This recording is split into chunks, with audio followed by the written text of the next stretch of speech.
Hello, and welcome to Boring History for Sleep. I'm so glad you are here. The time has come to let the day dissolve. There is nothing left for you to do, nothing to solve, nothing to organize, and nothing to prepare for. The only task at hand is to rest. So, let us begin by making you comfortable. Find that perfect position in your bed. Feel the softness of the mattress beneath you, supporting you completely. Let your head sink into the pillow as if it were a soft cloud made just for you. Feel the weight of the blankets, a gentle, reassuring pressure that grounds you, that tells your body it is safe and it is time for sleep. Take a slow, deep breath. Feel the air as it enters, cool and clean. And then feel the tension leave your body as you exhale. Let your shoulders drop. Let the muscles in your jaw relax. Let your hands, which have worked so hard today, go soft. You are here, in this room, in this moment, and all is well. You are surrounded by a profound modern comfort. The air you are breathing is likely a perfectly consistent temperature. Somewhere, perhaps on a wall, a small, quiet device, a thermostat, stands guard, commanding an invisible, powerful system to ensure your comfort. If the air becomes too cool, warmth is sent to you, effortlessly. The windows in your room are sealed. They are barriers of perfect, clear glass, perhaps 2 or 3 panes thick, that keep the outside world outside. The wind, the rain, the cold, they are just a view, a muffled sound. They cannot touch you. Your bed is soft. Your sheets are clean. You are in a space dedicated entirely to your own rest. From this place of absolute safety and warmth, we are going to take a journey. We are not going anywhere loud or fast or frightening.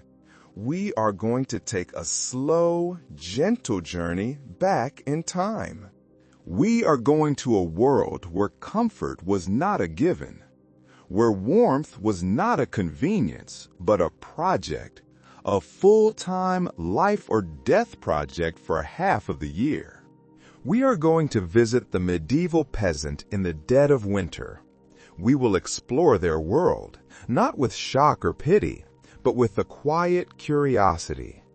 We will learn the ingenious, surprising, and complex ways they survived the one great, slow-moving enemy, the cold. This is a story of resilience, a story of warmth found in the earth, in the breath of an animal, in the steam from a pot, and in the huddle of a family. So, close your eyes if you haven't already. There is nothing to see. There is only the sound of my voice and the world we will build together in your mind. Let go of the day. Let your mind begin to drift. Our journey begins now. Before we step into the past, let us linger for just a moment in the present. Let us take a full inventory of the comfort that surrounds you. It is this comfort that will be our anchor, the warm, safe harbor we are leaving from, and the one we can return to at any moment. Feel the pillow under your head. Think of its construction. It is likely filled with soft fibers, or perhaps memory foam, a material designed by space-age science to conform perfectly to the contours of your body. It is clean. It smells faintly of laundry, of freshness.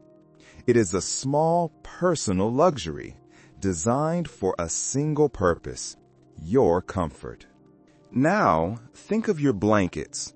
The fabric is smooth, or perhaps fluffy. It is woven, most likely by a machine, with a perfect, consistent thread. The fibers trap your own body heat, reflecting it back at you, creating a perfect, warm microclimate. If you get too cold, you can add another. If you get too warm, you can push one away. You have control. This, in itself, is a profound luxury. Let your mind drift to the air in your room. It is still. It is calm. The temperature is, by historical standards, a miracle. It is a summer's day, created just for you, in the middle of the night. Behind the walls, there is a system. Perhaps it is a furnace, burning gas or oil far away from your sleeping space. Perhaps it is a heat pump, a device of almost magical complexity, pulling warmth from the cold air outside. This system is regulated. It clicks on and it clicks off, silently, without any thought or effort from you. It maintains a consistent temperature. It doesn't drop to freezing when the fire goes out. It doesn't spike to a suffocating heat. It is steady. This steadiness, this reliability, is the bedrock of modern comfort. Look, in your mind's eye, at the windows. They are large, expansive panes of glass. They are so clear, they are almost invisible. They are sealed at every edge with rubber, with caulk, with advanced polymers. The wind can press against this glass, but it cannot find a way in. The cold is held at bay, a visible but unfelt threat. And the walls of your home, they are not just thin barriers. They are complex sandwiches of materials. On the outside, a hard shell. On the inside, a smooth painted surface. And in between, a thick, fluffy layer of insulation. Fiberglass or foam or cellulose. A manufactured barrier designed to be the enemy of heat transfer. Your home is a fortress designed to protect not against armies, but against thermodynamics. Finally, think of the light. With a simple touch, you can flood your room with light brighter than the noon sun. You can command the day to arrive at 3 a.m. Or, as you have done now, you can command the darkness. You have a switch. You are the master of the light and the dark. And you are, most likely, alone in your bed, or perhaps with a chosen partner. Your space is your own. Your warmth is your own. This entire environment, the soft pillow, the warm blankets, the steady air, the sealed windows, the insulated walls, the instant light, the personal space, is a constellation of comforts. It is the result of thousands of years of human ingenuity. Now, let all of that go. Let go of the soft pillow. Let go of the reliable heat. Let go of the sealed glass and the insulated walls. Let go of the light switch and the idea of personal space. We are going to a place where none of these things exist. A world where the pillow is a log or a bundle of straw. Where the blanket is a single greasy wool cloak. Where the heat comes from one and only one smoky, guttering fire. Where the window is a hole. Where the wall is made of mud. And where warmth is never, ever a solitary luxury. Let your mind drift back to the 14th century.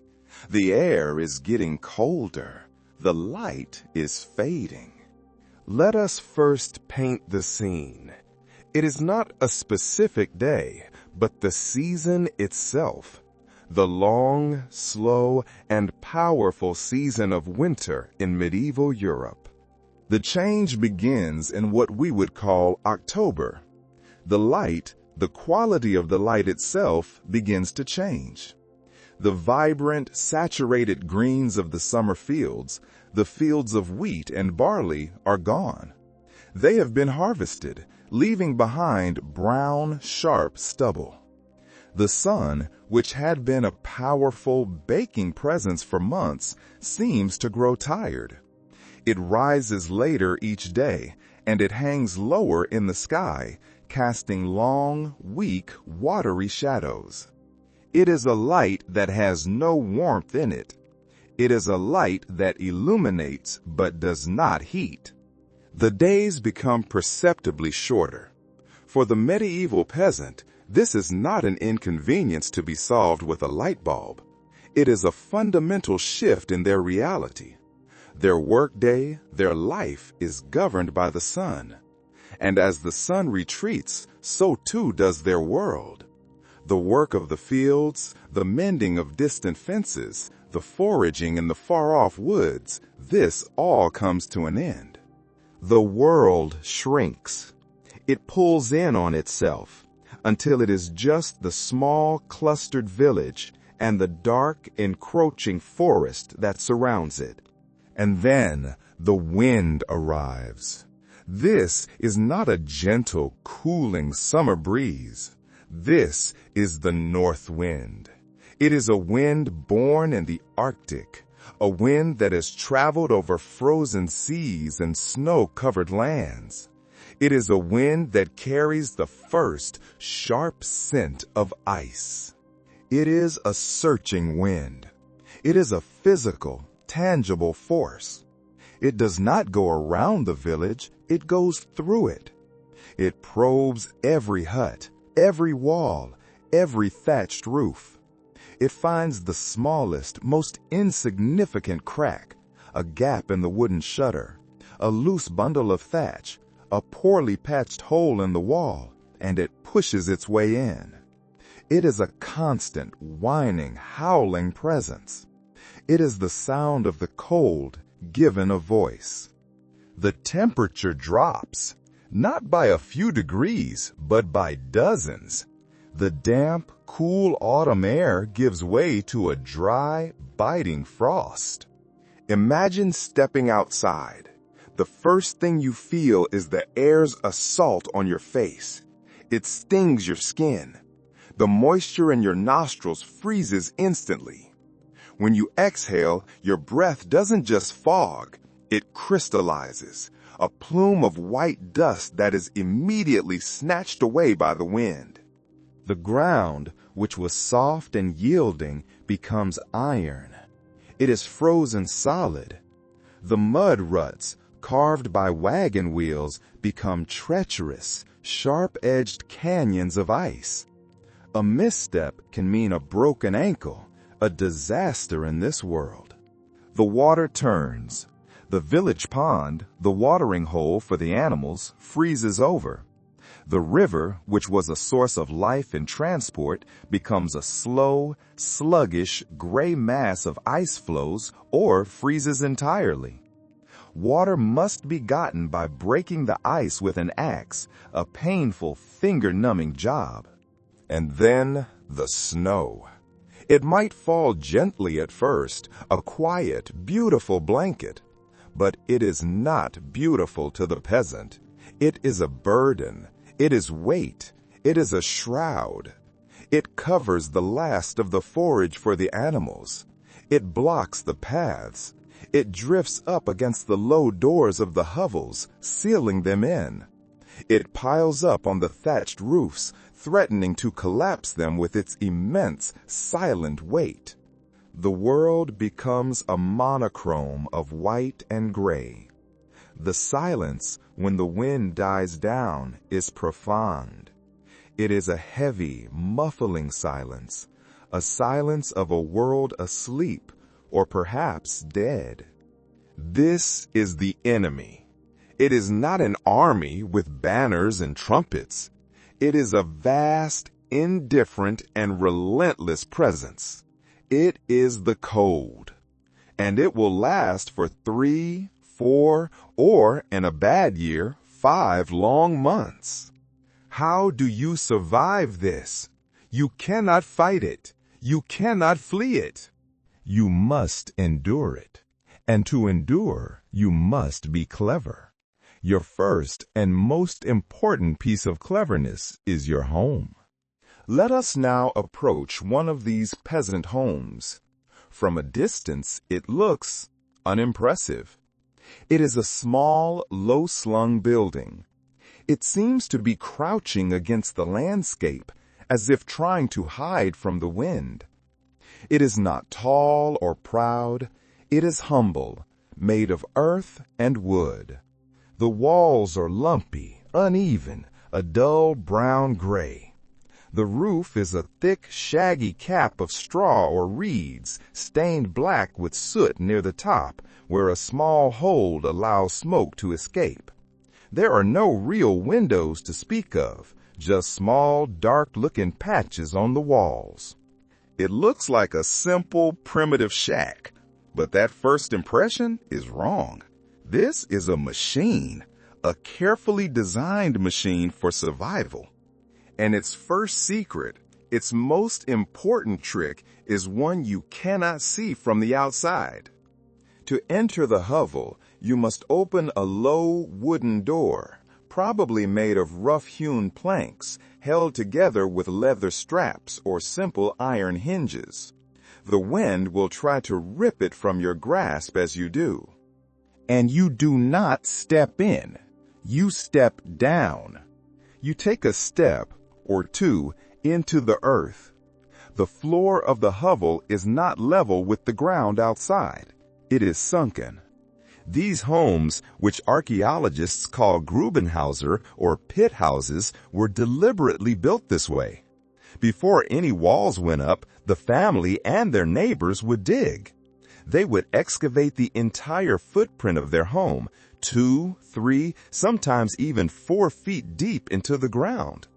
Imagine that, the back-breaking toil with simple wooden shovels of digging a large rectangular hole in the earth.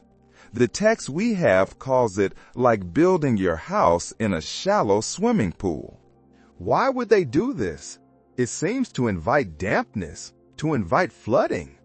The answer is simple, and it is genius.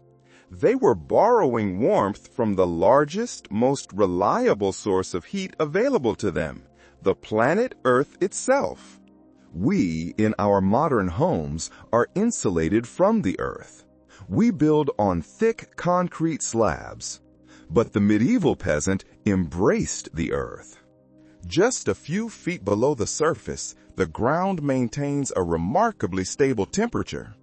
In the summer, it is cool, and in the winter, it is warm relatively. While the air outside might be 10 degrees below freezing, the earth, just 3 feet down, remains at a steady 40 or 50 degrees Fahrenheit. It never freezes. This is geothermal energy in its simplest, most ancient form. By sinking their home into the ground, the peasants were building a house that was already insulated on all sides. The earthen walls of their pit were a massive thermal battery. Recent archaeological studies have confirmed this. They have built replicas, and they found that these partially sunken houses stayed, on average, about 10 degrees warmer than an identical house built on the surface. 10 degrees. In our world, that is the difference between a pleasant evening and a hot one. In their world, it was the difference between misery and survival. It was the margin. So picture yourself stepping down into that hovel. The first thing you notice is the change in the air. The wind, which was just howling at your back, is gone. It cannot be heard. The air inside is perfectly still. The second thing you notice is the temperature. It is not warm, not in the way your modern home is warm, but the biting, stinging, hostile cold of the outside world is blunted. The raw edge is gone. You have stepped into a sanctuary, a sunken sanctuary borrowed from the earth itself. The air is damp. It smells of soil, of life. This is the foundation of their defense. You are standing now on the packed earth floor, 3 feet below the frozen ground. The air is still, damp, and cool, but not frozen. Now, let us look at the walls that rise up from this earthen pit to meet the roof. They are not stone. Stone was for cathedrals, for castles. Stone was a conductor, a material that sucked the warmth out of a room. It was cold to the touch. These walls are organic. They are made of a material that is one of the most ancient and effective building technologies in human history. It is called wattle and daub. Let's break that down, because the words themselves are ancient and earthy. First, the wattle. This is the skeleton of the wall. Imagine, rising from the edge of your sunken pit, a series of thick, vertical wooden posts. These are the bones. They have been driven deep into the ground. Then, between these thick posts, the builder would weave. They would take thin, flexible branches, young saplings like hazel or willow or ash, and weave them horizontally between the posts. It is exactly like weaving a giant, flat, upright basket. This wattle is incredibly strong, yet flexible. It is light, and it is, most importantly, free. It is a resource that can be gathered from the surrounding woods. But this woven basket, of course, is full of holes. It would not stop the wind. It needs a skin. That skin is the daub. The daub is the insulation. It is a thick, sticky, plaster-like substance. And its recipe is a perfect example of medieval resourcefulness. The text we have calls it a delightful mixture. Let's explore that. The first ingredient is clay, dug from the ground, perhaps from the very pit they were excavating. Clay is a wonderful building material. It is dense, it is sticky, and it dries as hard as brick. But clay alone will crack.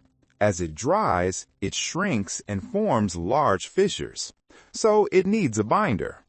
The second ingredient is straw, or dried grass, or even animal hair. This is the fiber. Just like modern fiberglass strands reinforce plastic or rebar reinforces concrete, the straw mixes with the clay and holds it all together, preventing those cracks from forming. And then there is the third ingredient, the one that makes modern minds pause: manure, often from a cow. Before you recoil, let us think like a medieval peasant. What is manure? It is a resource. It is plentiful, and it is free. It is, chemically, a mixture of digested plant fibers, more binder, and powerful natural enzymes. It is also incredibly sticky. It makes the clay and straw mixture workable, easier to apply. So, picture the family in the autumn before the first frost. They are mixing the daub. They are in a shallow pit, stomping with their bare feet. The clay, the straw, the manure, all mixing into a thick, fibrous, earthy-smelling paste. Jokes? At least your walls aren't made of medieval composting material. But that is precisely what it is, and it is brilliant. They would take this daub in great heavy handfuls and plaster it onto the wattle frame. They would push it deep into the woven gaps from both the inside and the outside until the entire wall was a solid, thick, lumpy mass. And then they would let it dry, and it would dry into a wall that was hard, durable, and surprisingly an incredible insulator. Archaeological experiments, building and testing these walls, have shown that a well-made wattle and daub wall provides insulation comparable to a modern wall with basic fiberglass insulation. It was also breathable. Unlike our modern seal-tight homes, these walls allowed moisture to pass through slowly, regulating the humidity inside and preventing mold. So, as you stand in the sunken hovel, the walls around you are not cold. They are made of earth. They are packed with straw. They are, in a very real way, alive. They smell of damp soil, of straw, and, yes, a faint, not unpleasant, earthy scent of the farm. They are the perfect organic shield against the wind. We are standing in the hovel. The floor is sunken earth. The walls are thick, insulating wattle and daub. Now, let us look at the other features of this single, small room. Because this is the entire house. It is the kitchen, the bedroom, the living room, the workshop, and, in a few months, the animal shelter. All of life happens in this one compact space. The first thing you notice after your eyes adjust from the bright snow glare outside is the darkness. It is profoundly dark. The medieval peasant did not share our modern love of natural light. We build walls of glass to bring the outside in. The medieval peasant did the exact opposite. Their goal was to keep the outside out. And outside meant the cold. A window to a peasant was a hole. It was a wound. It was a place for the precious, hard-won warmth, the warmth they had spent all day building with their fire, to bleed out into the frozen world. So their windows were tiny. The text describes them as barely bigger than your head tiny. Imagine a small square opening, perhaps the size of a modern piece of paper or even smaller. And of course, there is no glass. Glass was a substance of almost magical rarity and expense. It was for cathedrals to be stained with the images of saints. It was for the palaces of the wealthiest kings. It was not for a peasant. So how do you cover this tiny hole? In the summer, you might leave it open to catch a cross breeze, but in the winter, it must be sealed. Perhaps it would be covered with a piece of shutter, a small square of rough-hewn wood. Perhaps it would be a piece of translucent animal hide, scraped thin and oiled, which would allow a faint, murky, yellowish light to pass through. Or perhaps, most commonly, it was simply a bundle of straw and rags, stuffed tightly into the hole. This meant that for the entire winter, the house was sealed in an almost total darkness, even during the day. The only light would come from the single central fire. The second thing you notice is the ceiling. It is low. A tall person, by our standards, would not be able to stand up straight, except perhaps in the very center. This was not, as the text notes, just because medieval people were shorter, though they were. This was a deliberate, sophisticated design choice based on a fundamental law of physics. Heat rises. A high, vaulted ceiling, like in a church, would be an act of thermal suicide. All the heat from the fire, all the heat from the bodies, all the heat from the animals would rise up and gather uselessly 20 feet above your head while the family froze to death on the floor. A low ceiling trapped the heat. It kept the heat where they wanted it, inside, creating a small, low thermal envelope. The goal was to heat the absolute minimum amount of space possible. The roof itself, above that low ceiling, was a critical part of the insulation. It was made of thatch, thick bundles of straw or reeds gathered from the marshes. This thatch was layered, one bundle upon another, until it was several feet thick. A thick, well-maintained thatched roof is a marvel of insulation. The millions of hollow stems in the straw trap air, creating a barrier as effective as any modern material. The roof was also built at a very specific angle. It was steep enough to shed snow so the heavy weight wouldn't cause a collapse, but it was not so steep that the thatch would slide off. This entire structure, the sunken floor, the thick walls, the tiny windows, the low ceiling, was a single, integrated system. It was, as the text says, a medieval version of feng shui, where every single choice, every angle, every material was strategic. It was a design for darkness, but it was also a design for warmth. You are standing in the center of this low, dark, sunken room. Your eyes have adjusted. The air is thick. It is filled with smells, damp earth, straw, and something else, smoke. At the very center of the room, in the middle of the packed earth floor, is the one and only source of light and heat, the central hearth. This is not a fireplace as we would recognize it. There is no grand brick and stone mantelpiece. There is no chimney. A chimney, to a peasant, was a bizarre and wasteful luxury, an invention for castles that actively wasted heat. A chimney's entire purpose is to suck the heat out of a room and send it up into the sky. The peasant hearth was the exact opposite. Its goal was to keep every last calorie of heat inside the hovel. It was simply a pit, a shallow depression dug into the earth floor, perhaps lined with a few carefully chosen stones. And this single, simple fire pit was the heart of the home.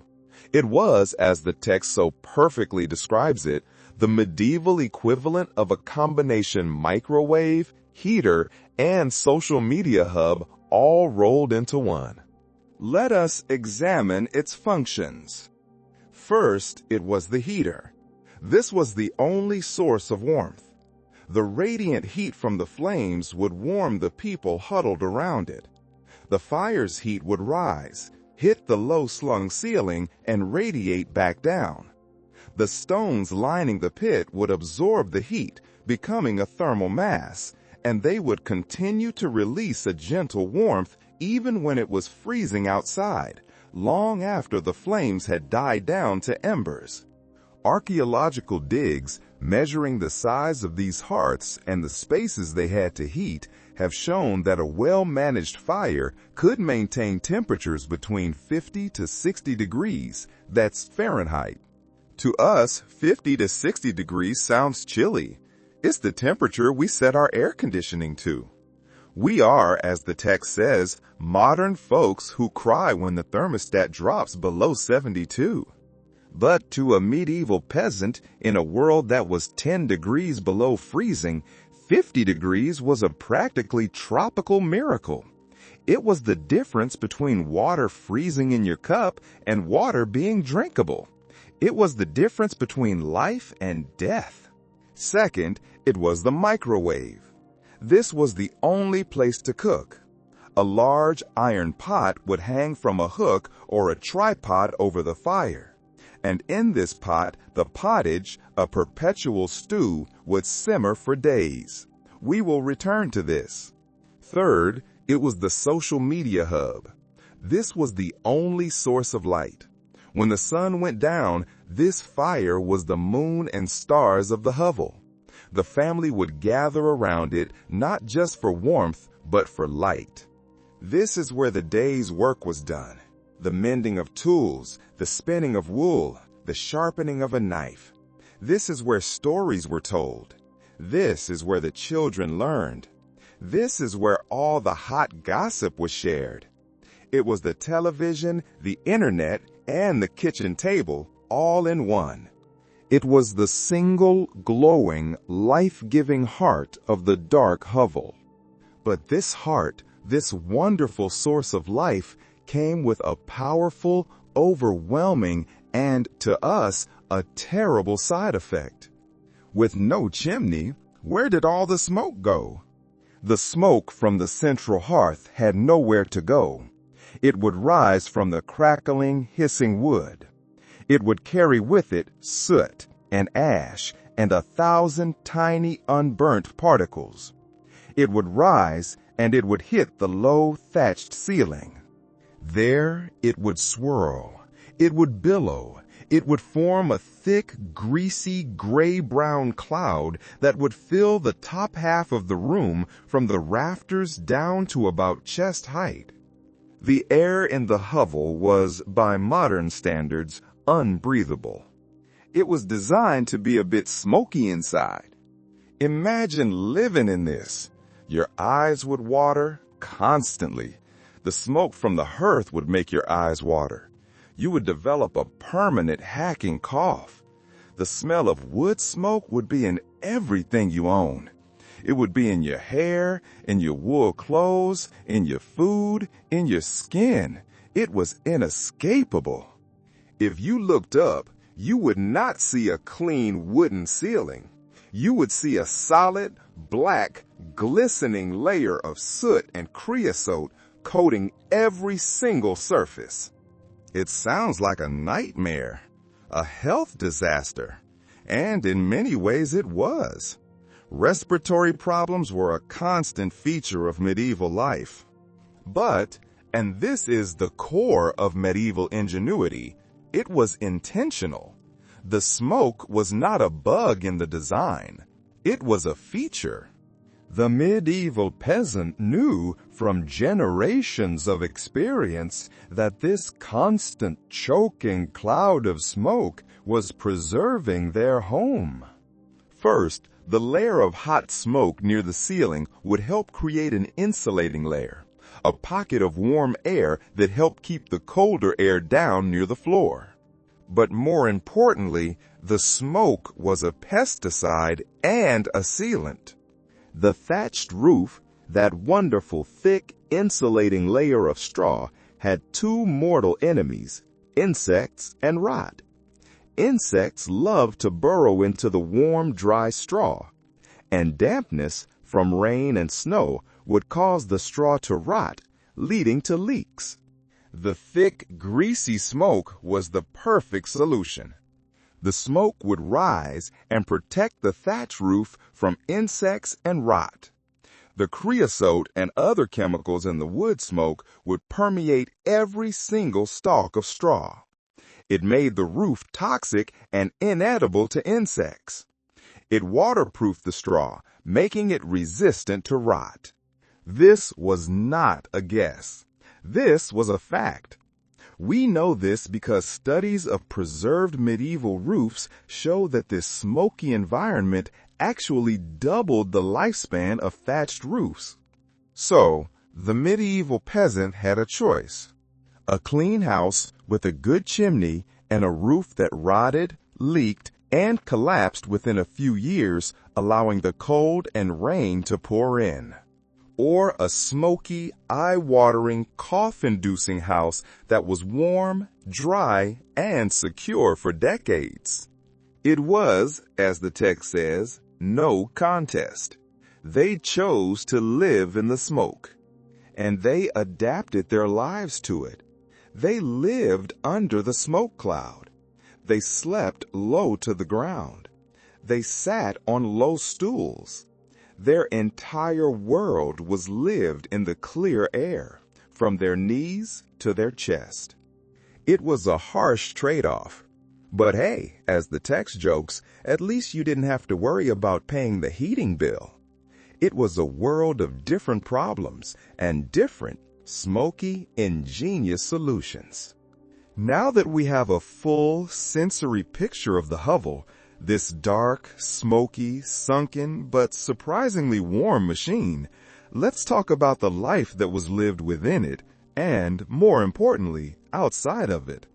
The medieval peasant's life was governed by rhythms. Not the rhythm of a clock on the wall, but the rhythm of the sun in the sky, the church bell in the village, and the seasons of the earth. And in winter, the most important, most tyrannical of these rhythms was the sun. You might think that on a bitterly cold day, a peasant would have the good sense to just stay inside, huddled by their smoky fire. You would be wrong. Their daily schedule was not their own to decide. It was, as the text says, so precise it makes my attempts at time management look like a toddler trying to organize a birthday party. The problem was simple. The winter day was short, but the period of usable time, the time when it was warm enough to be outside without risking frostbite, was even shorter.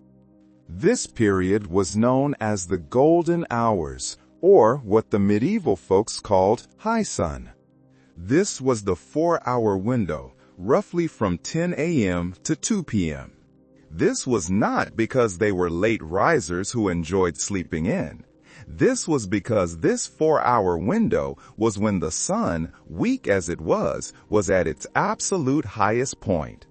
This is when the temperatures peaked, when freezing might rise to just above freezing. This 4-hour window was the most valuable, most critical part of the day, and everyone in the village coordinated their most important work during this time. At 10 a.m., the doors of the hovels would open. The entire village, men, women, and older children, would pour out into the cold, bright, snow-covered world. This was the time for all outdoor tasks: hauling firewood, checking animal traps, clearing snow from the roofs, visiting the underground storage pits, mending a fence. Any task that required you to be outside had to be done in this window. And this was not optional. It was not a suggestion. This schedule was enforced. We have manor court records, the village's official legal documents from 1267, that show villages would actually find people who didn't stick to these communal work hours in winter. This was not just your boss being harsh. This was about the survival of the group. If one family was lazy, if they didn't use the high sun to gather their firewood, what would happen? In the dark, cold night, they would be tempted to steal firewood from their neighbor or from the communal pile. If one family didn't do their share of mending the communal fence, a wolf might get in and kill a sheep. Not just their sheep, a sheep. A loss for the entire village. So the community enforced this. One village in northern England had a system where repeat offenders had to donate extra firewood to the community stockpile. The tyranny of the sun was absolute. It dictated when you worked, when you rested, when you ate. And when the sun began to dip, around 2 p.m., the golden hours were over. The signal would sound again. The work was done. It was time to return to the hovel. The cold was returning. The sun has set. It might only be 4 o'clock in the afternoon, but the world is plunged into darkness. The high sun work is done. The cold watchers have given their signal. The family is back in the hovel. They have eaten their last meal of the day, a final dose of calories to fuel them through the night. The central hearth has been banked, the embers covered with ash to keep them glowing faintly but not burning until morning. The darkness in the hovel is now total, absolute. The family climbs onto their shared 15-degree angled sleeping platform. They arrange themselves like spoons in a drawer. The youngest and the oldest, who feel the cold the most, are placed in the protected center of the huddle. And they go to sleep. But their sleep is not like our sleep.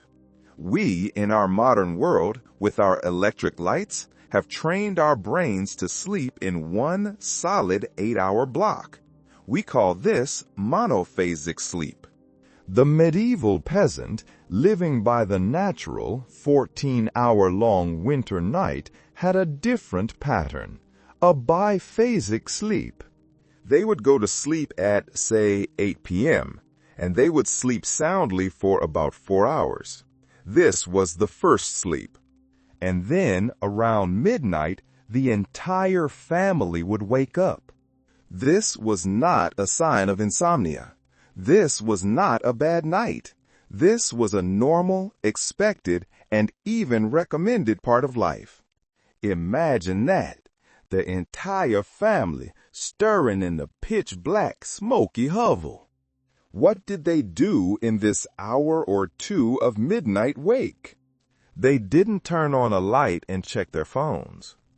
They would do some light tasks. Perhaps a mother would feed her baby in the dark.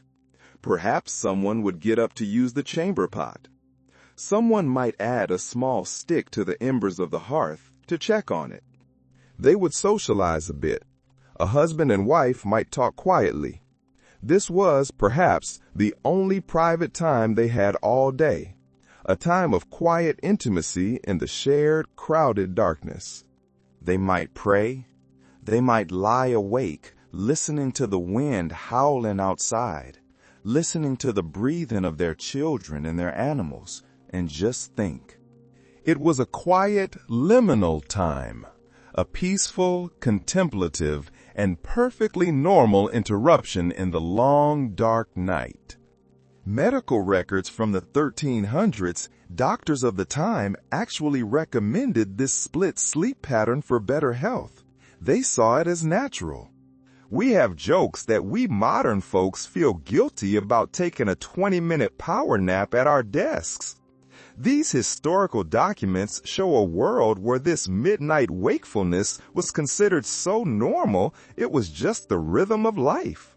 And then, after an hour or two, as naturally as they woke, they would feel sleepy again. They would settle back into their huddle, and they would fall into their second sleep. This second sleep would last them until dawn. This pattern broke the long, intimidating 14-hour night into two manageable, familiar pieces. It was a rhythm of sleep that was perfectly adapted to the rhythm of their dark, pre-industrial world. It is a fascinating glimpse into a time and a consciousness so different from our own. For most of the families in the hovel, the night was divided into this first and second sleep, a quiet, personal, and warm routine. But not for everyone. The cold was a dragon, a beast that never, ever slept. And the village's only defense against this dragon was the fire. And fire, unlike the dragon, needs to be fed. If the communal fires, the ones larger than a simple hearth, were allowed to go out, it was a disaster. It meant relighting them in the morning, a difficult, time-consuming task. It meant the loss of a source of fire, a place where a villager could go to get a hot ember to relight their own hearth. And in the deepest, most bitter cold, a dead fire could mean a dead village. And so, this led to one of the most important and least desirable jobs in the medieval winter, the frost watch. This was a formal, communal duty. Historians studying medieval manor records have found what they call frost watches. This was a rotating schedule. Different families would take turns keeping the communal fires going throughout the night. Your family's name, your turn it was marked in the manor rolls right next to their tax obligations. This was a duty as serious as paying taxes, as serious as military service. Imagine your turn has come.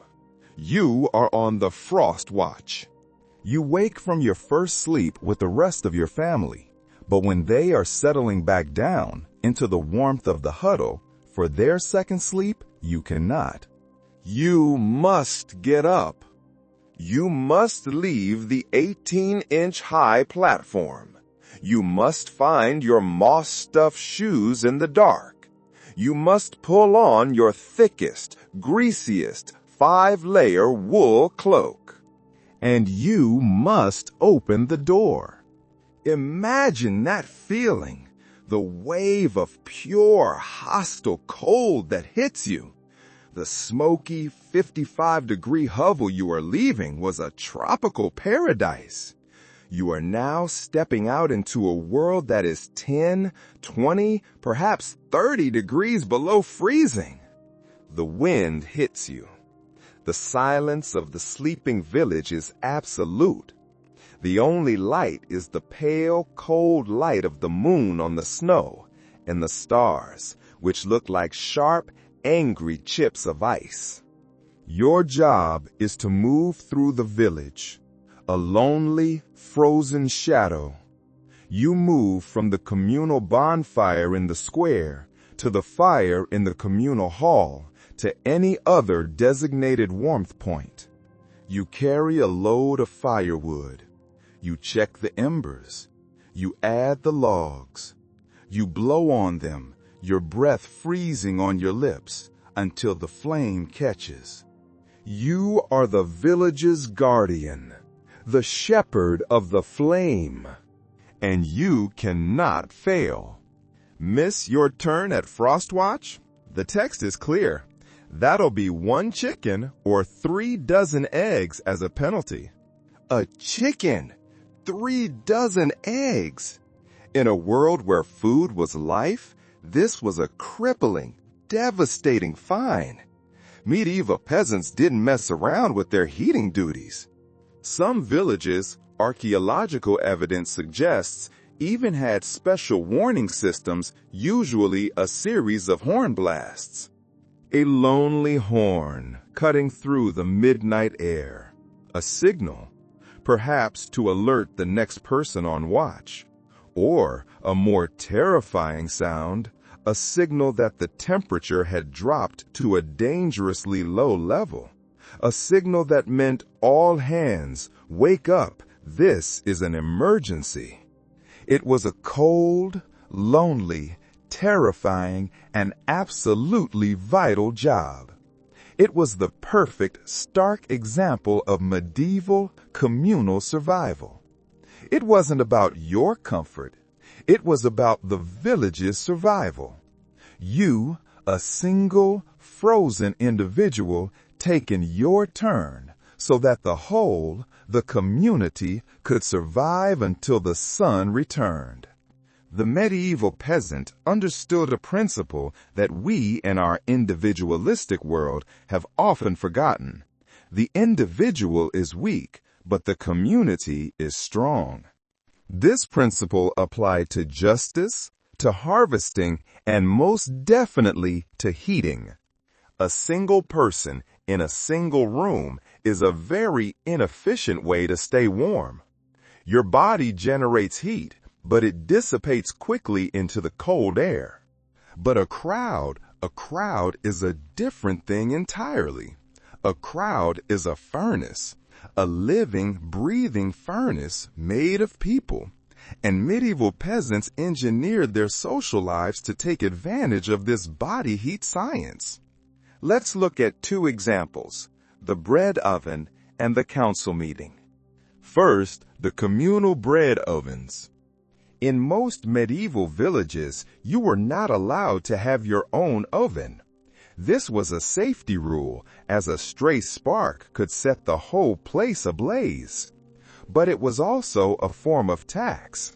The lord of the manor owned the only oven, and you had to pay a fee, a loaf of bread perhaps, to use it. In the summer, this was an annoying tax. In the winter, it was a secret blessing. These communal ovens were massive. They were huge, brick and clay domes, designed to bake for the entire village. Some could bake up to 100 loaves at once. To do that, they had to be fired to an incredible, roaring temperature for hours. The village had a bread bell that would ring when the ovens reached optimal temperature. It's the high sun window. The whole village, wrapped in their cloaks, would converge on the ovens, carrying their prepared dough. This event did two things. First, it provided hot, fresh, life-giving, calorie-dense bread. But second, the heat, the residual heat, the sheer overwhelming warmth pouring out of this massive glowing brick structure. The air around the oven would be 30, 40 degrees warmer than the rest of the village. One baker's log, a real historical document from 1298, recorded that a village of 80 people could heat their homes by about 3 degrees just from the bread ovens alone. The warmth from this single communal spot would radiate out, raising the ambient temperature of the whole village. It was, as the text says, feeding two needs with one heat. The second, and perhaps even more clever use of communal warmth was the Twilight Council. We, in our modern offices, complain about meetings that could have been emails. Medieval peasants would laugh at our inefficiency. They had something called Twilight Councils. As the sun was setting, as the cold watchers were calling everyone indoors, the village elders, or perhaps just the community, would gather for a meeting. But they didn't hold it in the cold stone church. They held them in the largest house in the village. This wasn't just about saving daylight. It was a calculated, brilliant heating strategy. The science is simple. The body heat from dozens of people gathered together, all packed into a single low-ceilinged, well-insulated wattle and daub hovel, could raise the temperature of a large room by up to 5 degrees C. That's 9 degrees Fahrenheit. That is a productive meeting. Historical records show these meetings were so effective at heating that some villages actually scheduled their most important discussions for the coldest days. It's a perfect image. The village huddled together in the smoky darkness, not just for comfort, but with purpose, using their own bodies, their own community as a furnace against the night. The communal scheduling of the day was a masterpiece of social engineering, all designed to fight the cold. We've discussed the high sun window, that 10 a.m. to 2 p.m. burst of frantic outdoor activity. But what happened after 2 p.m.? This was a dangerous, liminal time. The sun, the weak friend, was beginning its descent. The temperature, which had peaked at high sun, would begin to drop and drop fast. The air would get a new, sharper, more dangerous bite.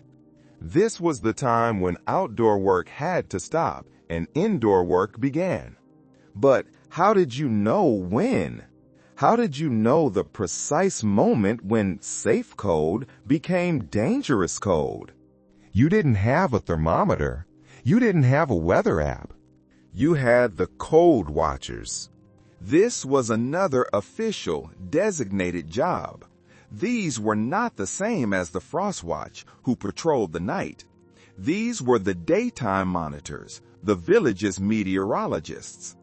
Their job was to watch for the turn, that subtle but critical moment when the day's warmth was lost and the evening's deep, deadly cold began to set in. And they had primitive but effective methods for this. They would not just feel the air. This was a science.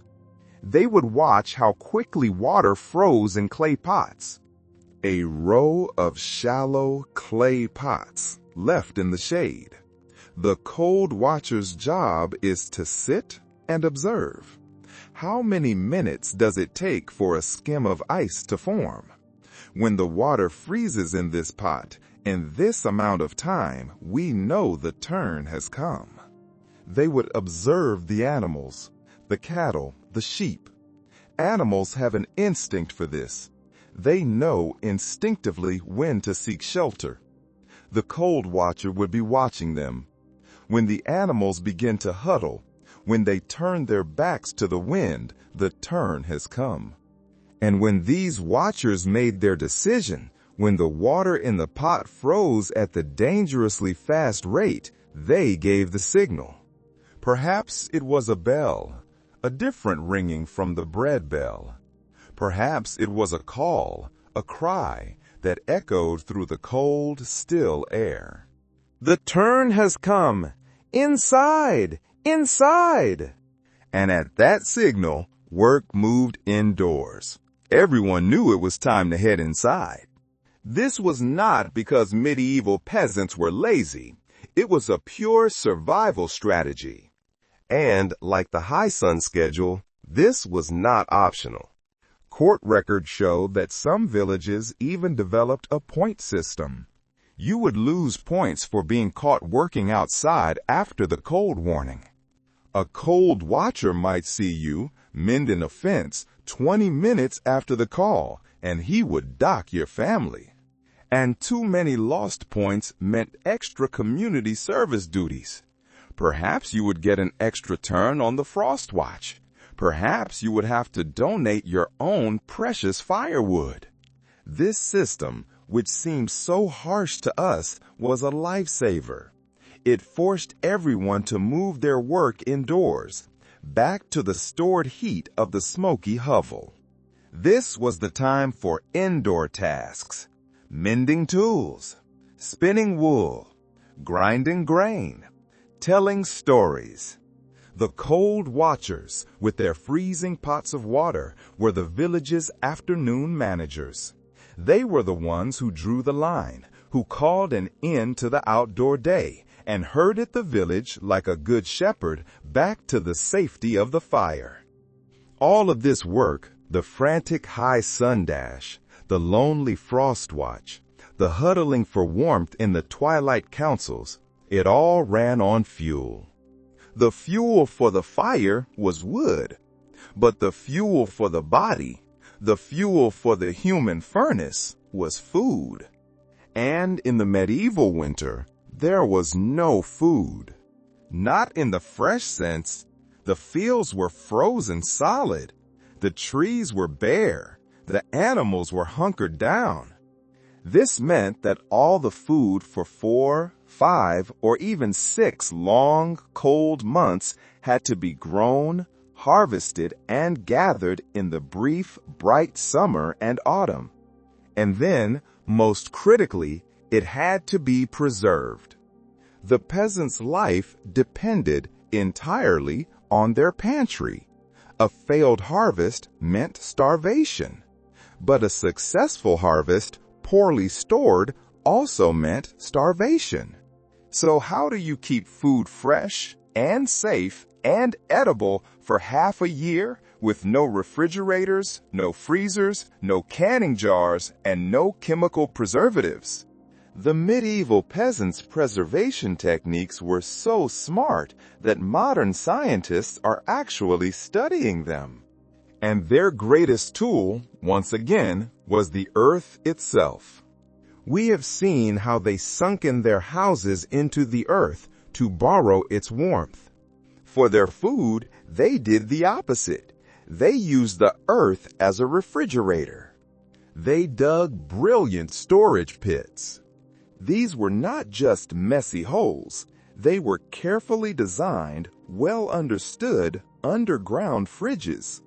These pits, dug deep into the ground, used the same geothermal principle as the sunken hovels. The deep earth maintains a steady temperature, around 40 degrees year-round. This is the perfect temperature for a root cellar. It is the temperature of your modern refrigerator's crisper drawer. Archaeological digs have found thousands of these pits. One village in Yorkshire had over 200 storage pits for just 50 families. That is 4 personal underground fridges per household. Imagine that! Your family's designated storage pits. You would have one for your root vegetables, your turnips, your carrots. You would have another for your grains, your wheat, your barley. You would have another for your fermented goods. Imagine the act of it. You walk to the designated spot, a small, perhaps wood-lined opening in the frozen ground. You lift the heavy lid, and you climb down on a small ladder into the earth. The first thing you feel is the air. It is more stable than the air in the hovel. It is cool but not freezing. It is damp but not wet. And the smell, the rich, clean, overwhelming smell of damp earth, and the smell of whatever is stored there, the sharp, peppery smell of hundreds of turnips, the sweet, earthy smell of carrots. These pits were so well designed, analysis shows these pits were so well designed that they maintain more stable temperatures than some modern root cellars. Some were engineering masterpieces. They had multiple chambers, one for each food type. They had drainage systems that would make a modern plumber impressed. They had airflow channels that worked like natural ventilation. They even had primitive humidity control using clay pots filled with water, which would keep the humidity at a perfect 85 to 95%. This was the village's bank vault. This was the pantry. This was the key to surviving the long, dark, hungry months. And it was all underground. The genius of these underground storage pits wasn't just that they were deep. The genius was in how they were managed. A 40-degree pit is good, but what if a truly deep frost, a record-breaking cold snap, managed to penetrate even that far into the earth? The medieval peasant had a solution for this. They didn't just dump their food in the hole, they insulated their food within the hole. Their primary insulator, of course, was not styrofoam or fiberglass, it was hay. Hay, the same dried grass they used to feed their animals. The same dried grass they wrapped their houses in like a giant winter coat. They used this hay in layers around their food storage areas. But this was not just random stuffing. This was a science. Archaeological evidence from a 13th century village shows they created what scientists now call thermal gradient zones. That sounds very complex, but the principle is beautifully simple. Imagine your pit full of carrots. Before you put the carrots in, you put down a thick, fluffy layer of hay. Then you put your carrots. Then you put another thick, fluffy layer of hay on top. This hay traps air, and trapped air is the very definition of insulation. Scientists, recreating these methods, found that each layer of hay reduced the temperature fluctuation by about 2 degrees. So, 1 layer of hay, 2 degrees of stability. 3 layers of hay meant your food storage stayed 6 degrees more stable. This created a thermal gradient, a buffer zone. The deep frost might hit the outer earth of the pit. That's fine. It might even penetrate into the pit. That's fine. It would hit the first layer of hay and stop. The hay's trapped air would absorb the cold. By the time the cold, or the absence of heat, made its way through all 3 thermal gradient zones of hay, its power was gone. The carrots in the middle were safe. Not bad for people who never took a physics class, the text marvels. They didn't need the theory of thermodynamics. They had the practice perfected over centuries of trial and error. Modern experiments recreating these methods have confirmed they are nearly as effective as some modern insulation materials. And this knowledge was active. They didn't just pack it and forget it. They had a whole system of rotating their stored foods. They knew that this part of the pit was colder. That part was more humid. They would move roots and vegetables between different storage zones based on the weather, based on the time of year, like they were playing some complicated game of chess. This was basically a medieval version of those cooking shows where they have to quick-fire reorganize a pantry. Except, the text grimly notes, failing means you might not eat in February. And there were penalty systems for families who didn't follow the rotation schedule. Once again, the community's survival depended on everyone following the rules. The medieval peasant's toolkit for food preservation was vast. The thermal gradient zones of hay were a brilliant passive defense. But they also had active defenses, tricks they would use depending on the weather. One of the most interesting is the snow trick. When the snows came, deep and heavy, the peasant didn't just curse it, they used it. They would pack snow against their food storage areas in carefully calculated layers. This seems counterintuitive. Why would you put frozen stuff next to your food? Won't that freeze it? No, this is another piece of lost science. A thick, packed layer of snow like an igloo is one of the world's greatest insulators. A block of ice is a conductor. It's solid. But a pile of snow is mostly air. Millions of tiny air pockets trapped between the snowflakes. And trapped air is insulation. A thick layer of packed snow holds a perfectly steady temperature, 32 degrees Fahrenheit, 0 Celsius. By packing snow against their 40-degree storage pits, the peasants were creating an outer insulating jacket for their inner insulating jacket of hay. It was a belt and suspenders approach. The 32-degree snow jacket would protect the 40-degree storage pit from the outside air, which might be 10 or 20 or 30 degrees below freezing. The snow buffered the cold. Studies of preserved medieval storage structures show they could maintain temperatures of 35 to 38 degrees for weeks after the snow melted. One particularly well-preserved site in northern England showed evidence of snow pits that could keep food cold until May. May! That is serious medieval air conditioning. They understood principles of thermal mass centuries before the concept was formally defined. So, you have your pit, it's insulated with hay, it's now insulated with snow. How do you know if it's working? How do you know if your thermal gradient zones are holding? You don't have a thermometer. No, they turned their vegetables into natural thermometers. This is, perhaps, the most ingenious hack of all. They knew, from generations of observation, over 20 different vegetable varieties and their varying cold tolerances. They knew, for example, that a turnip is tougher than a carrot. A carrot is tougher than a potato. So, they would place root vegetables in specific spots within these pits. The carrot was the canary in the coal mine.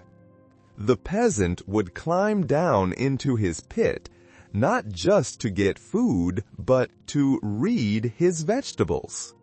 If the carrots started showing signs of frost damage, they knew they needed to add more insulation. The cold was winning. They had to go get more hay and pack it in. If they started sprouting, they needed better ventilation. It was too warm, too humid. They had to open an airflow channel and let in some of the colder, drier air. A medieval manuscript from 1283 actually lists different vegetables in order of their cold sensitivity. It was a primitive temperature monitoring system, but it was perfect.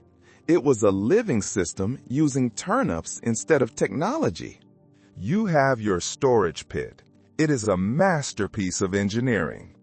The geothermal warmth, the hay-layered thermal gradient zones, the snow-trick jacket, and the carrot thermometer, it all works. Your carrots are not frozen, they are not sprouting. You are a master of medieval physics. But you have one more enemy, an enemy you cannot see, an enemy that all your temperature tricks cannot stop. Rot, bacteria, botulism. Food that looks fine but is off. Food that looks fine but could kill you. In a damp, 40-degree underground pit, this is the ultimate risk. How do you test for that? Well, the medieval peasant had a system for this too, and it is by far the most medieval of all. It was called the Fool's Test. According to manor court records, the village would assign someone to be the official food tester. This person's job to taste a tiny bit of stored food every few days. Let's just pause and imagine that. Imagine drawing the short straw. It's your week. You are the fool. Your job is to climb down into the damp, earthy darkness of the storage pit. You find the oldest barrel of fermented vegetables. You open it. It smells strong. You take a tiny bit, a fool's portion, and you eat it. And then you wait. If they got sick, well, let's just say it wasn't the most popular job in the village. If you get sick, if you spend the night with a stomach ache, the village knows. That barrel is off. It must be thrown out. But you saved the village. Your stomach ache saved 50 families from foodborne illnesses. They even had a rotation system for this duty. Kinda like jury duty, but with more potential stomach aches. This system, as terrifying as it sounds to us, worked. Historical documents suggest this testing system actually saved many villages from harsh winters. One person, getting mildly sick from a tiny fool's bite, was a far better outcome than the entire village eating from the bad barrel and everyone getting sick. In the middle of winter, a village-wide sickness was a death sentence. This system also gave us a glimpse, a wonderful human glimpse of medieval humor, which was, as you can imagine, quite dark. One record shows a man tried to get out of this duty. His excuse? He claimed he had already died from bad turnips. Medieval humor, folks. This entire system, from the snow trick to the fool's test, shows a world that was not stupid or simple. These preservation techniques weren't just random lucky guesses. They kept detailed notes in preservation guides from the 1200s that read like scientific journals. They might not have had thermometers, but they sure knew their stuff. The food is safe. The fool has survived his test. The pottage pot is simmering. Now we eat. And the medieval winter diet would shock any modern nutritionist. Because the goal of this diet was not to lose weight. The goal was not health in the way we think of it. The goal was not to freeze to death. The medieval peasant, in the winter, was a professional calorie counter before it was cool. And they were surprisingly good at it. In the summer, a peasant working hard in the fields might eat 2,500 or 3,000 calories a day. But in the winter, the body's needs changed. The body itself, your own body, is a furnace. And that furnace, in the winter, is fighting a constant battle with the cold. It is burning fuel just to maintain your 98.6-degree core temperature. And that fuel is calories. The medieval peasant and the doctors of the time understood the connection between caloric intake and body temperature with remarkable accuracy. And they knew they needed more fuel. Records from the 1300s show they recommended eating between 4,000 to 5,000 calories daily. Let's just pause on that number. 5,000 calories. That is more than what Olympic swimmers eat today. It is more than double what a modern active adult is advised to eat. It was a diet of pure brute force energy. But here's the catch. They had to get those 5,000 calories from food that could last through winter without spoiling. No fresh fruit, no fresh vegetables, no lean, easy protein.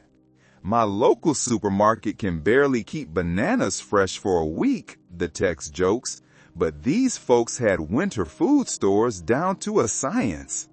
They had to get 5,000 calories from turnips, from dense dark bread, from fermented beer, from pottage. The medieval diet changed dramatically with the seasons.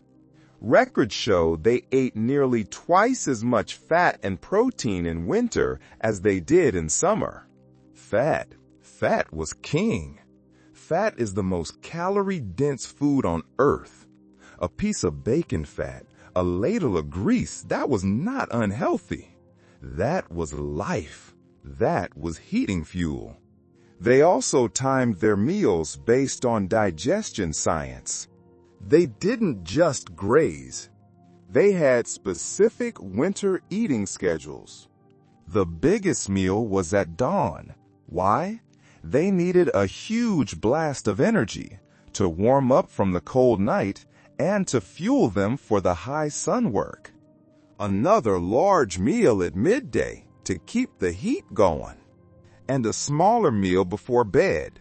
This was not a midnight snack. This was fuel to fuel overnight warmth. They understood food generated body heat better than some modern nutritionists. And the star of this 5,000 calorie heat generating diet was the pottage.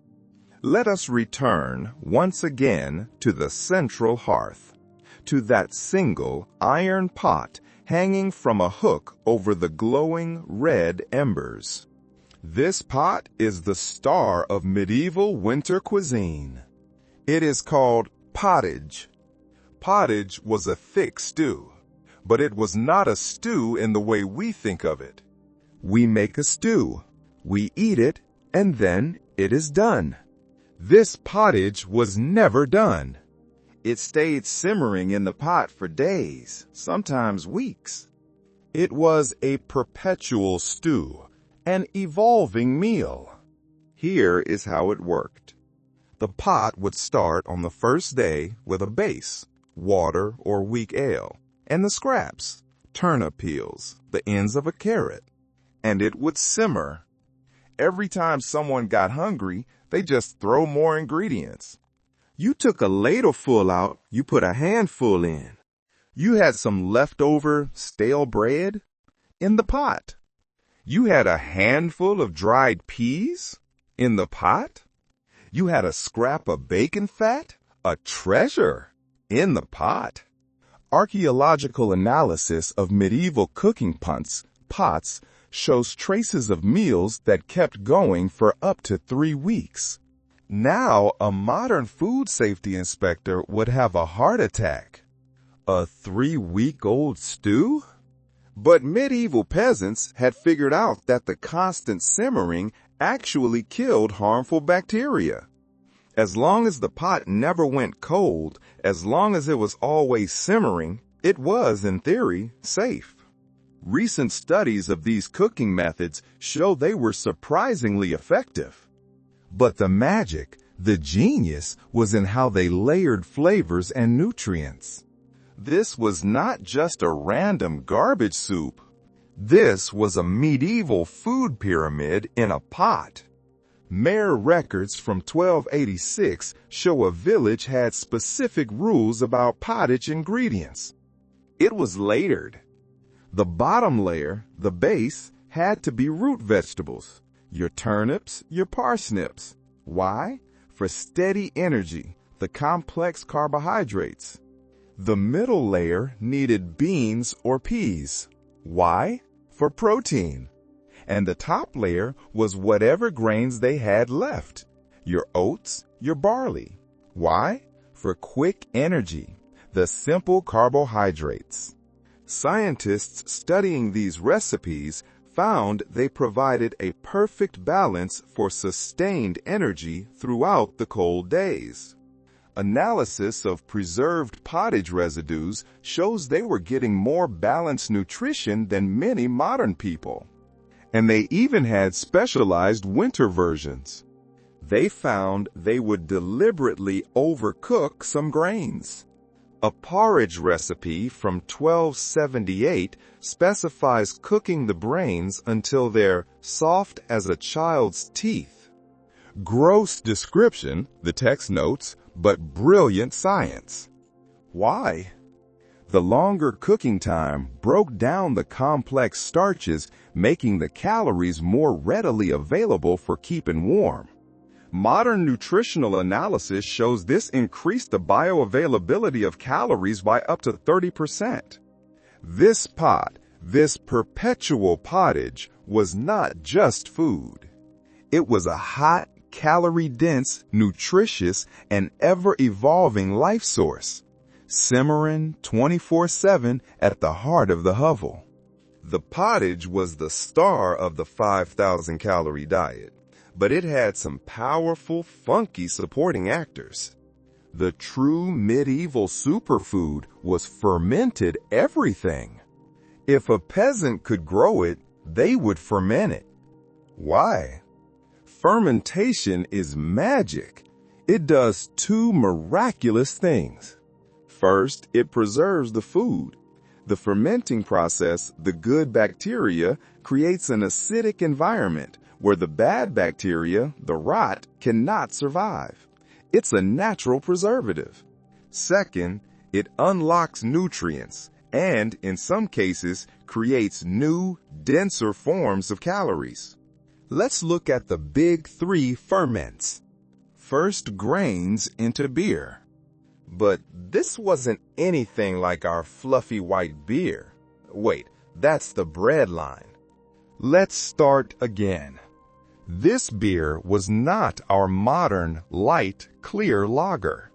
One record from 1292 describes a special winter beer that was nearly as thick as honey and packed with calories. Modern recreations of this recipe showed it contained about 400 calories per pint. Let's pause on that. 400 calories per pint. That is, as the text says, like drinking a cheeseburger. A peasant might drink several of these pints a day. It was not for getting drunk. It was fuel. It was liquid bread. Second, vegetables into preserves. Your cabbages, your turnips, they would be fermented into preserves that would make modern probiotics look amateur. Laboratory analysis of recreated medieval fermented foods shows they contained up to 10 times more probiotic strains than modern yogurts. This meant medieval peasants might have had healthier gut bacteria than we do. Recent studies of preserved human remains show evidence of incredibly diverse gut microbiomes. All this fermented food gave them better digestive health than many of us have today. Scientists have identified over 50 different beneficial bacterial strains in medieval gut samples that are rare or absent in modern populations. Take that, modern kombucha fans. Third, the bread.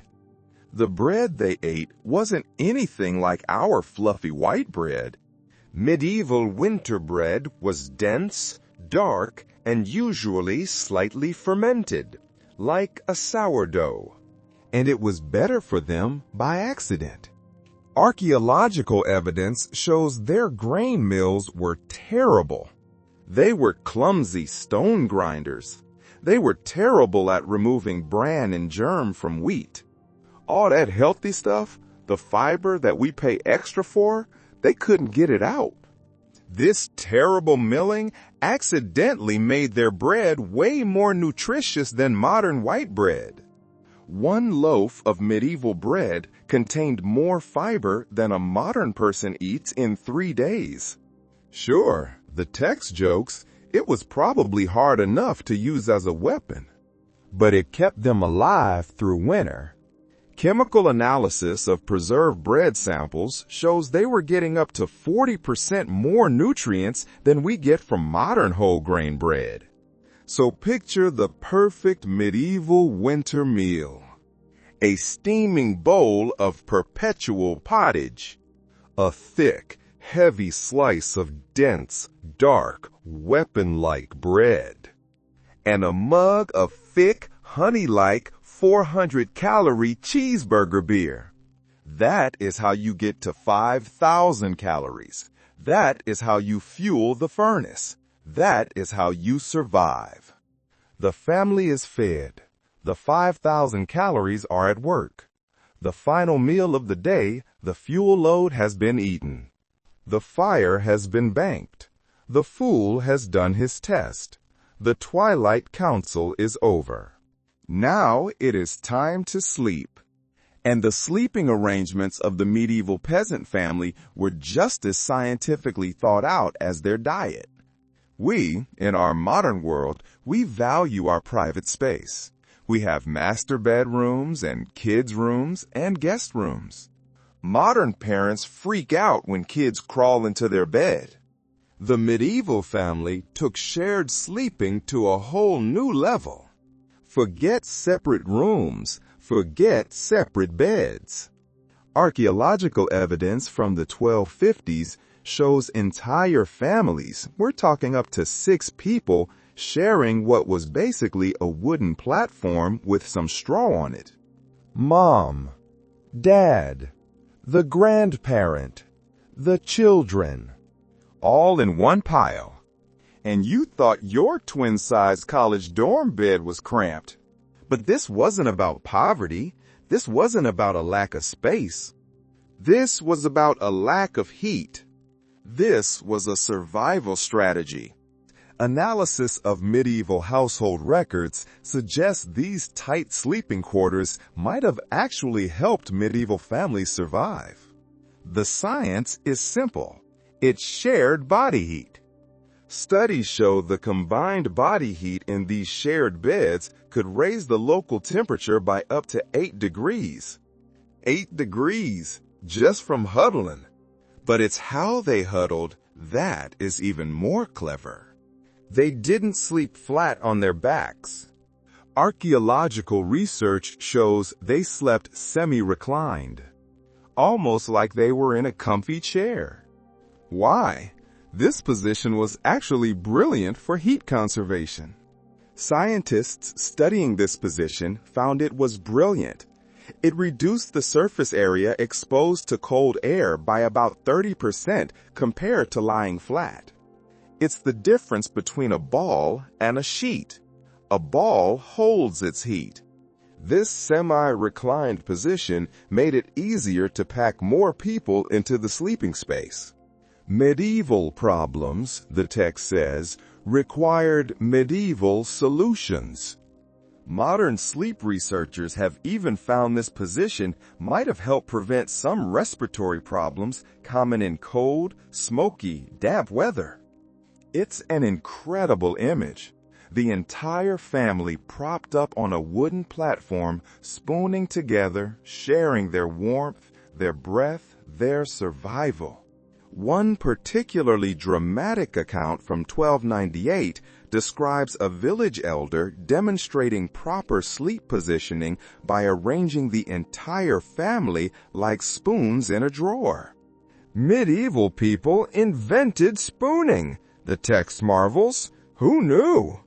Historical records suggest this spooning arrangement could raise body temperature by up to 2 degrees compared to random positioning. It was nearly perfect for heat retention.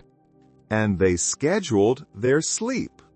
They coordinated their sleep positions throughout the night. It wasn't random. The youngest and oldest family members who needed the most warmth started in the middle of the group, the protected, warmest core. And as people got up for their various night duties, checking the fires, tending to animals, or the infamous first sleep activities, they would rotate positions to maintain optimal heat distribution. It was like a complex dance choreography, except everyone was unconscious. Manor records actually include detailed diagrams showing these rotation patterns and schedules. This was the science of spooning. This communal, scientific spooning was not just a good idea. It was not just a family choice. In some villages, it was the law. This is fascinating. Recent studies of manor court records revealed something fascinating about these sleeping arrangements. Villages actually had official sleep inspectors. That let's sink in. A real job. A sleep inspector. What was their job? During the coldest months, these inspectors would check that families were using their bed space efficiently. One record from 1289 shows a family getting fined for spreading out too much in their bed platform. Fined for spreading out. Apparently, the text dryly notes, gaps between sleepers were considered a waste of precious warmth. Talk about strict bedroom rules. These sleep inspectors even carried measuring rods to ensure proper spacing between sleepers. Imagine that. You are asleep in your huddle. It is midnight. The door of your hovel opens. In steps the sleep inspector. He carries a measuring rod. He checks your family. Too much of a gap between child 2 and grandma. That's a fine. The fines could be pretty steep, too. One family had to give up a whole week's worth of firewood as punishment for inefficient sleeping arrangements. A week's worth of firewood! This wasn't funny. This was serious. This was life and death. And the bed itself, the platform, was not simple. It was an engineering marvel disguised as simple furniture. It was built with multiple layers of insulation.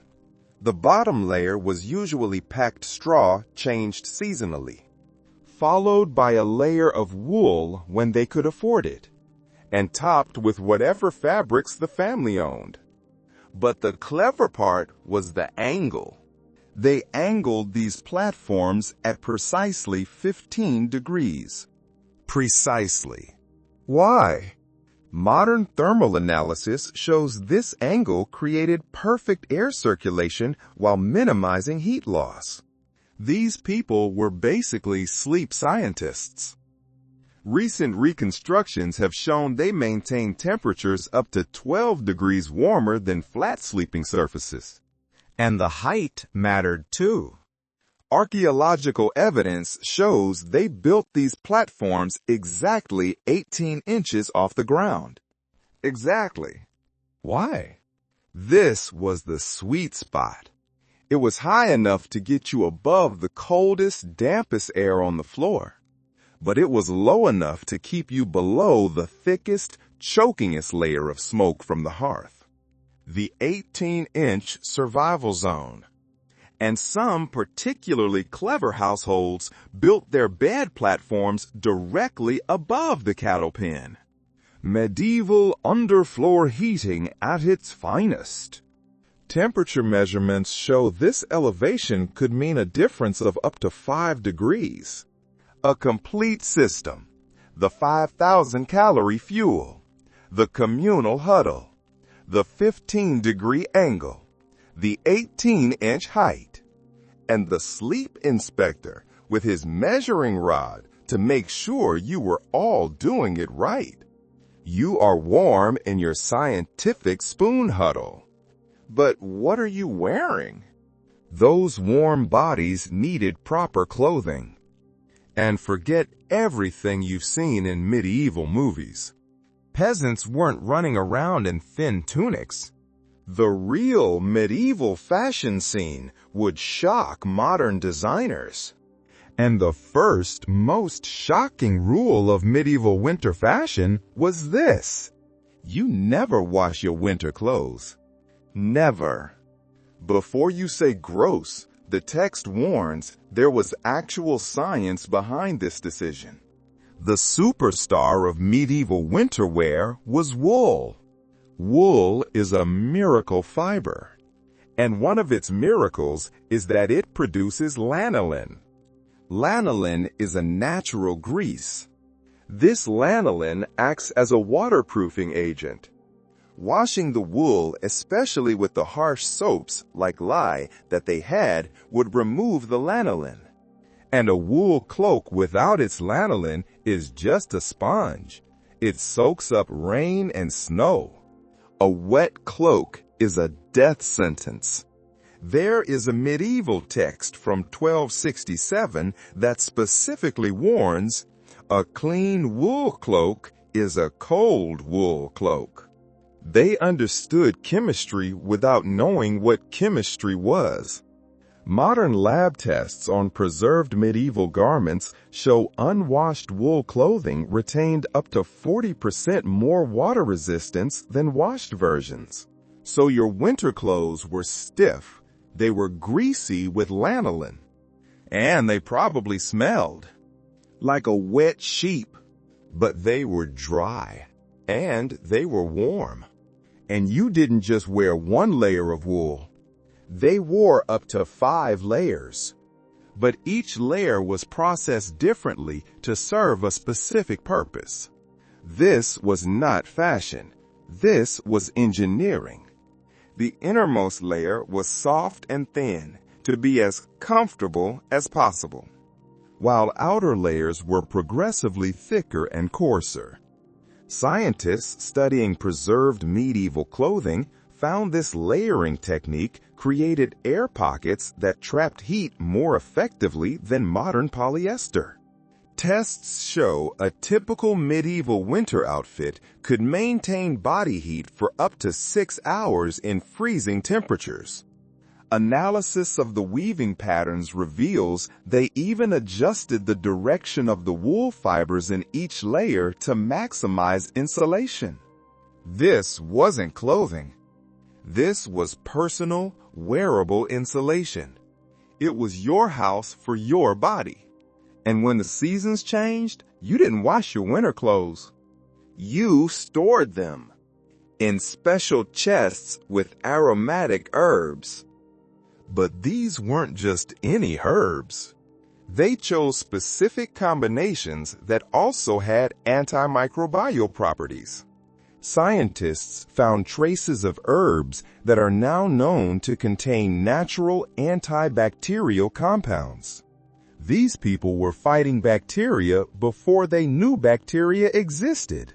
The unwashed, 5-layer, herbal stored, greasy wool outfit. Brilliant! The 5 layers of unwashed wool were just the beginning. The real hacks were in the details.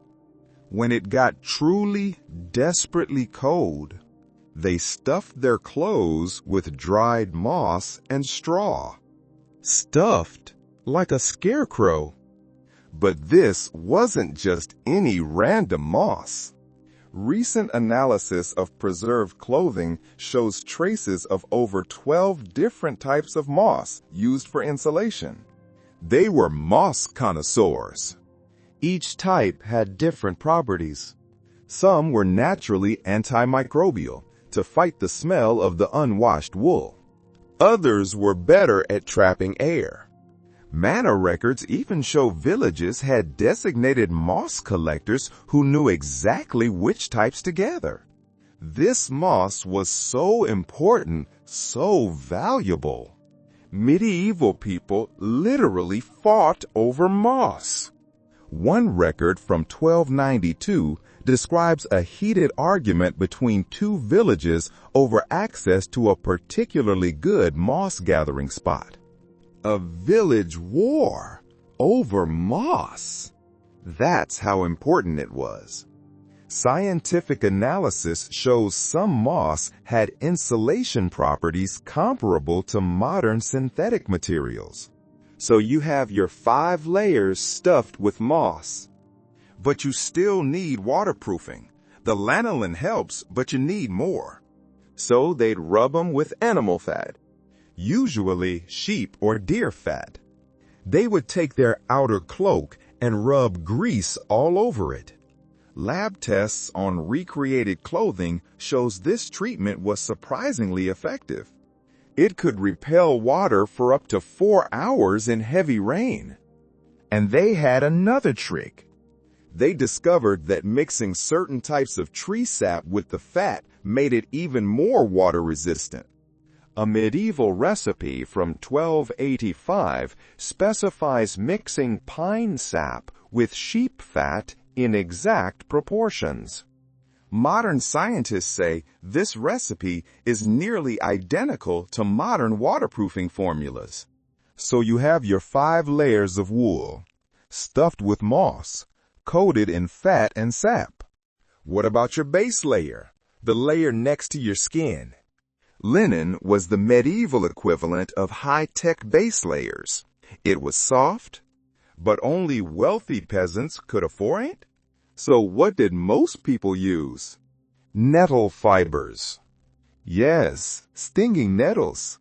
They used this trick of weaving their innermost wool layer with nettle fibers. Why?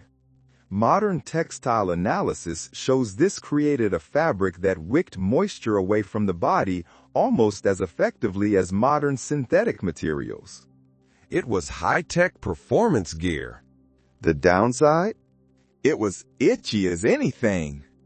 One medieval writer complained about the eternal itch of winter clothes, but noted it was better than freezing. The complete outfit. Itchy nettle base layer.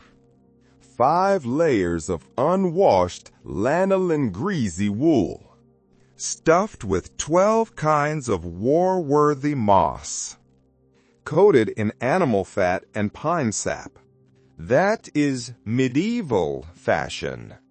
That is how you stayed warm. The house is built. The sunken wattle and daub smoky machine. The food is cooking. The 5,000-calorie perpetual pottage.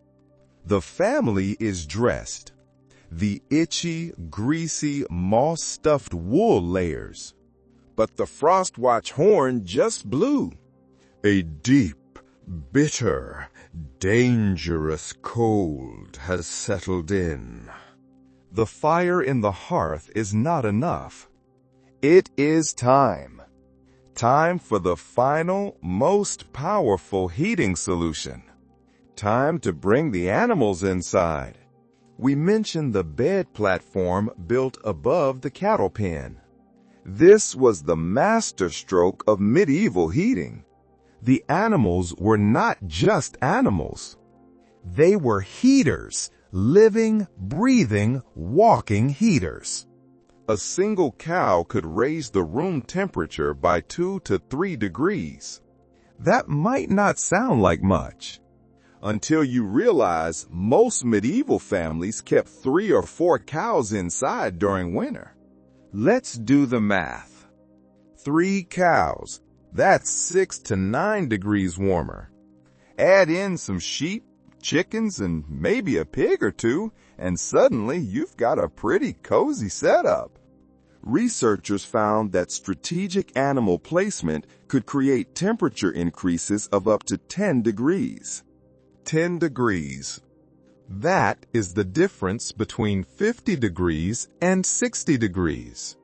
That is the difference between chilly and comfortable. And this wasn't a brief spike. Modern thermal imaging shows these temperature gains could last for up to 12 hours at a time.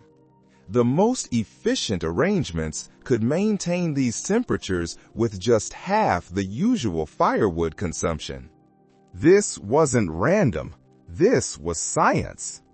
They were, as the text calls them, medieval HVAC engineers. And they had their calculations down. Archaeological evidence shows specific zones for different animals based on how much body heat they generated. Cows, being the premium heaters, got prime spots near sleeping areas. Pigs, which generate about half as much heat as cows, were placed near food storage areas. Chickens, despite their tiny size, were particularly valued. They could fit into small spaces and still pump out surprising amounts of warmth. A cow was worth 4 sheep, or 16 chickens. 1 cow equals 4 sheep equals 16 chickens. Recent scientific analysis confirms these medieval heat calculations were remarkably accurate, with only a 5% variance. This wasn't just living with animals. This was a calculated, living, breathing heating system. And they took it seriously. Manor court records reveal some pretty interesting disputes. One document from 1276 describes 2 families arguing over whose turn it was to host the village's largest bull. He was the premium heating unit in town. Another record shows a family being fined. Fined for trying to claim their skinny cow provided as much heat as their neighbor's fat one. They actually had standards for this stuff. Court records include detailed testimonies from animal heat assessors who would evaluate livestock for their warming potential. A job, an animal heat assessor. This was the medieval HVAC system. Bringing your entire farm into your one-room hovel came with its own challenges. The smell, the noise, and of course, the waste. But the medieval peasant had turned every problem into a solution. The animals didn't just provide heat. They provided humidity. All that breathing, all those warm, damp bodies. They created what scientists now call a primitive greenhouse effect.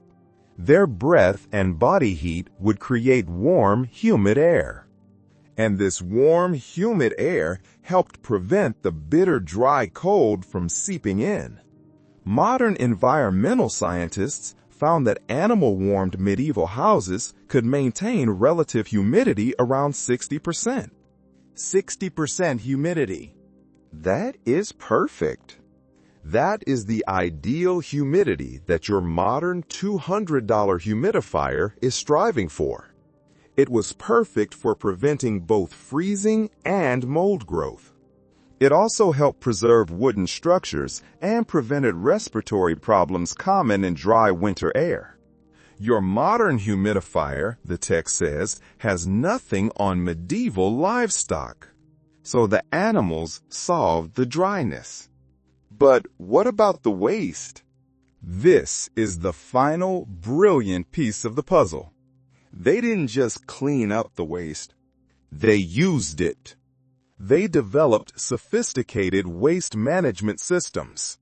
The floor of the animal pen, which was under the bed, wasn't just dirt.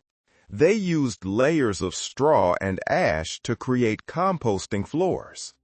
Composting. Indoors. This composting floor did 2 things. First, it absorbed the animal waste. The straw absorbed the liquid. The ash absorbed the smell and killed the bacteria. Chemical analysis reveals they produced natural antiseptic compounds. It kept the hovel livable. Second, what does a compost pile do? It generates heat. The process of decomposition is exothermic. It creates its own warmth. Recent analysis of floor layers shows the system could add another 1 to 2 degrees of warmth to the house. Let's review. You have cows heating the room by 10 degrees. You have the cow's breath humidifying the room to a perfect 60%. And you have the cow's waste composting under your bed, adding another 2 degrees of heat. Talk about making the best of a smelly situation. It was a self-sustaining cycle. The animals provided heat and humidity. Their waste, composted, provided more heat. And in the spring, that composted floor would be shoveled out and used as the perfect fertilizer for spring planting. Nothing was wasted. Every calorie, every breath, every piece of straw, every drop of manure was part of a perfect, cyclical, intelligent system of survival. The long 14-hour night is coming to an end. The frost watch has finished its duty. The last horn has blown. Inside the hovel, a change is happening. A faint gray light is finding its way through the tiny, rag-stuffed window. Dawn is coming. On the 18-inch high platform, the family huddle begins to stir. Not all at once, but slowly. They wake from their second sleep. They climb down from their 15-degree angle bed. Their feet touch the composting floor, which is warm. The first task is the fire. Someone moves to the central hearth. They dig through the ash that banked the fire. They find them, the glowing red embers, still alive. They add a small bundle of tinder. They blow. Gently. Gently. And flame is reborn. Light and warmth return to the hovel. The next task is food. Someone takes a ladle to the iron pot. They stir the perpetual pottage. It has simmered all night. They add a handful of oats, a cup of water. They ladle out the first hot bowls of the day. The animals in their pen are awake. The cows low, their warm breath fogging in the 60 degrees, 60% humidity air. It is another day. They have survived. We have come to the end of our journey tonight. We have seen a life so different from our own. A life of hardship, yes, a life of smoke and itchy clothes and composting floors. But not a life of stupidity, a life of incredible, quiet, and powerful ingenuity.